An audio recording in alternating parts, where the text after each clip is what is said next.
Update tentang Global Sumuk Flotilla as per 8.45 malam waktu Malaysia 2 Oktober. Okey, kita dah tahu 21 boat confirm di intercept by Israel punya army, in which benda ni telah dikonfirm oleh organizer. 18 boat lagi kita tak tahu apa cerita sebab there is no communication between boats dengan organizer. Kenapa boleh ada miscommunication di antara organizer dengan 18 boat ini? Okey, basically diorang communicate dengan organizer menggunakan 3 cara, iaitu yang pertama menggunakan Automatic Identification System ataupun AIS, nombor 2 menggunakan CCTV dan nombor 3 menggunakan radio communication. Jadi apabila organizer tidak dapat menghubungi orang di atas boat tersebut, mereka assume bahawa boat itu telah di-intercept.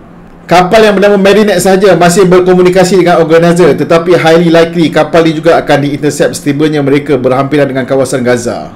Aktivis-aktivis yang diculik ini akan dibawa ke pelabuhan Ashdod dan kemudian mereka semua akan di-deported ke Europe. Tindakan tentera haram Jadah ini mendapat kecaman daripada orang seluruh dunia, termasuk daripada pemimpin-pemimpin negara, seperti yang dilakukan oleh South Africa punya Presiden Cyril Ramaphosa yang mengatakan itu adalah grave attacks dan menggesa supaya rakyat negaranya dibebaskan.